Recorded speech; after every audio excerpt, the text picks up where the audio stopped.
Hello everyone, welcome back to my channel. আমি পায়েল আর তোমরা দেখছো মেট্রো লাইফস্টাইল ব্লগ।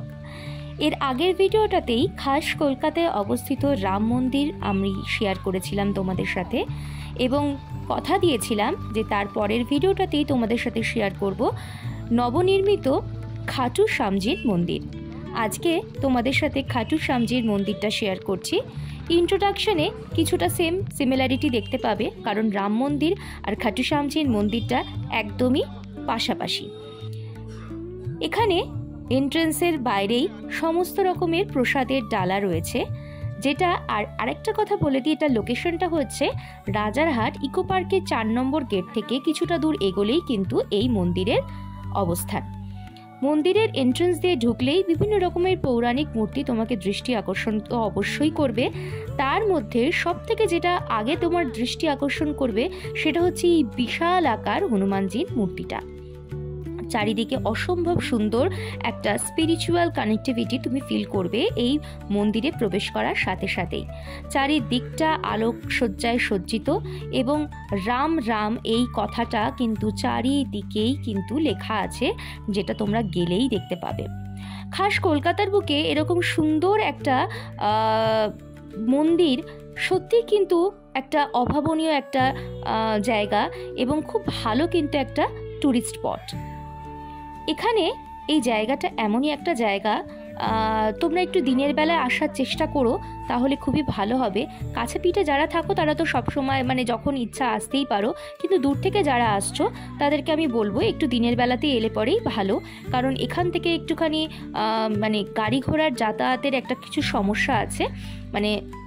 তুমি খুব একটা সচরাচর গাড়ি ঘোড়া এখানে পাওয়া যায় না, একটুখানি ফাঁকা এলাকা। আর নিজেদের যদি গাড়ি থাকে, প্রাইভেট কারে করে যদি আসো, তাহলে তো কোনো অসুবিধাই নেই।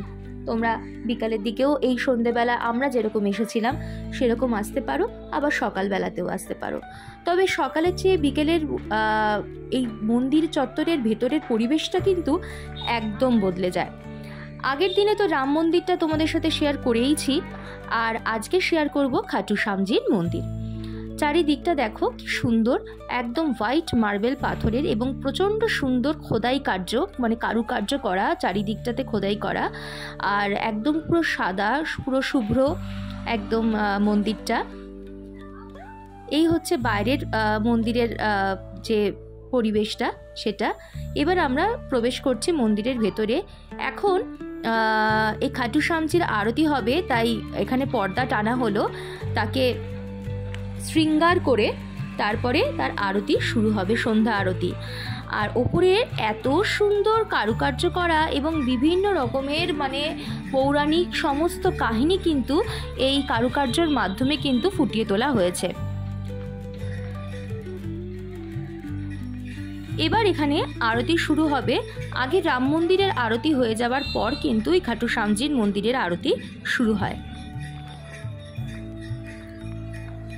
খাটু শ্যামজির অপোজিটেই অপরপক্ষেই মূর্তি হচ্ছে মন্দিরে রাম, সীতা এবং লক্ষ্মণের মূর্তি রয়েছে, এবং খাটু শ্যামজি এবং রাম, সীতা, লক্ষ্মণের মূর্তি কিন্তু একদম মুখোমুখি রয়েছে।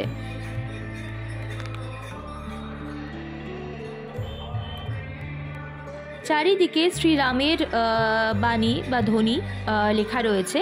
এখানে সুন্দর শিবলিঙ্গও রয়েছে।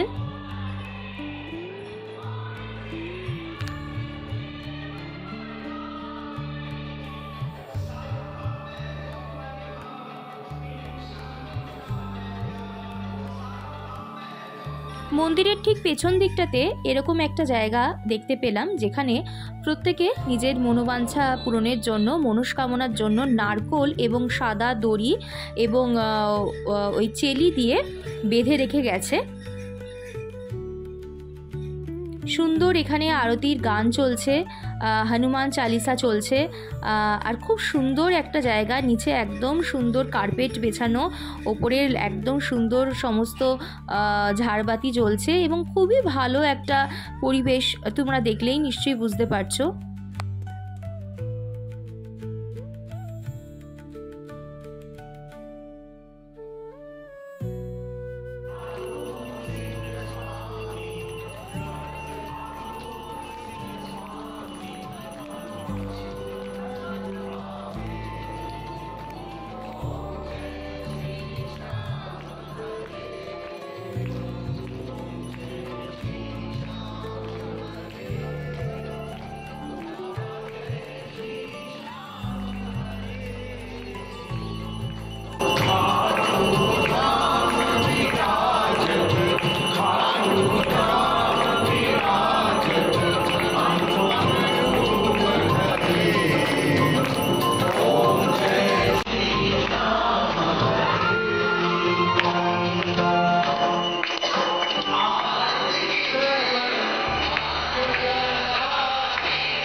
করছি আজকের ভিডিওটা তোমাদের ভালো লেগেছে। ভিডিওটা ভালো লাগলে অবশ্যই একটা লাইক করো, শেয়ার করো, আর আমার চ্যানেলে নতুন হয়ে থাকলে সাবস্ক্রাইব করে পাশে থেকো। ওকে, বাই।